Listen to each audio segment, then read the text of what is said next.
আপনারা সবাই ভালো আছেন।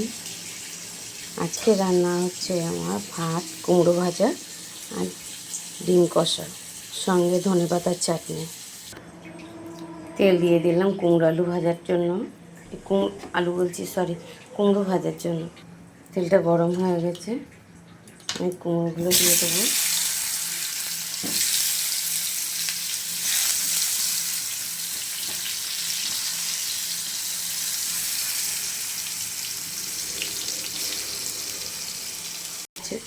ধনেপাতা পেস্টের জন্য নিয়েছি আমি ধনেপাতা কুচিয়ে নিয়েছি, 1 চামচ লবণ দেব, কাঁচা পাকা 4টে কাঁচা লঙ্কা দেব, 1 ইঞ্চি আদা দিয়ে দেব, একটা গোটা লেবুর রস দিয়ে দেবো। কুমড়ো ভাজাটা আমার হয়ে গেছে, উঠিয়ে নেব।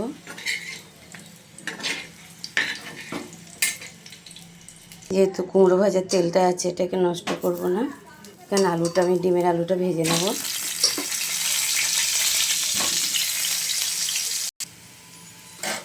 আমি এখানে ডিমের আলুগুলো ভেজে নিলাম। ভাজাতে লবণ দিয়ে দেবো, হলুদ,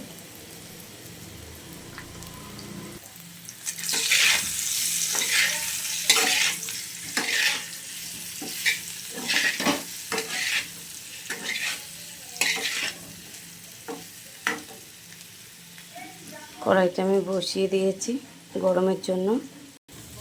কড়াইটা আমার গরম হয়ে গেছে, এখানে তেল দিয়ে দেব।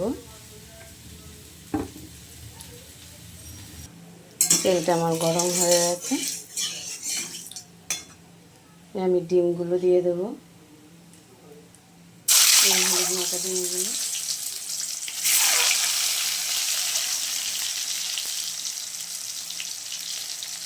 একটু ছেঁকে দিলাম, এই কারণে ডিমটা ফাটবে, যাতে না ফাটে তার জন্য। ডিমটা আমার ভাজা হয়ে গেছে, ডিমটাকে আমি উঠিয়ে নেব।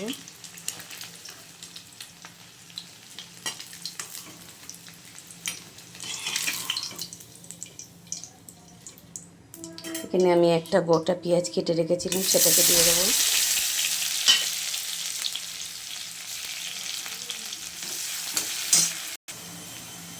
লবণ দিয়ে দেবো, 4টে কাঁচা লঙ্কা,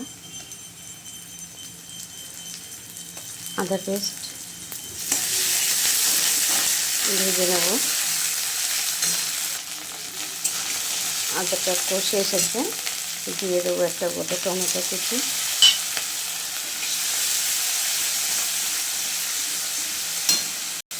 টমেটো আমার মজে এসেছে। এখানে আমি অ্যাড করে দেবো হলুদ, লঙ্কার গুঁড়ো, জিরে গুঁড়ো, ধনে গুঁড়ো।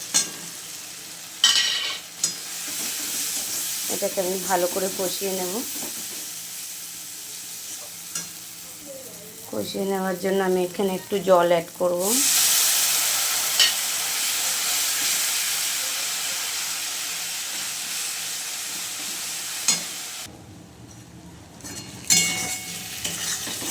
মশলাটা আমার কষা হয়ে গিয়েছে, কত সুন্দর তেল ছেড়েছে।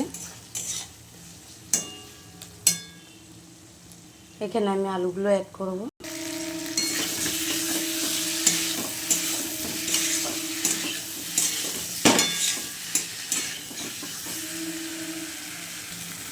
এখানে আমি জল অ্যাড করে দেবো।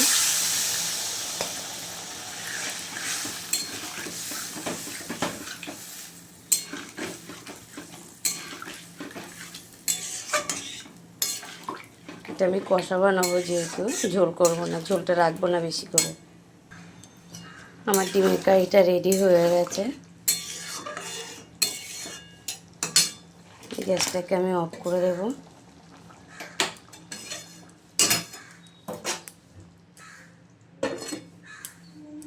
এইখানে আমি একটু ধনেপাতার চাটনিটাও রেডি হয়ে গেছে, এখানে একটু সর্ষের তেল দিয়ে দিলাম। আজকে রান্না আমার কমপ্লিট। কুমড়ো ভাজা, চাটনি, ডিমের কারি। জয়গুরু বলে এখানেই শেষ করলাম। দেখা হবে পরের ভিডিওতে।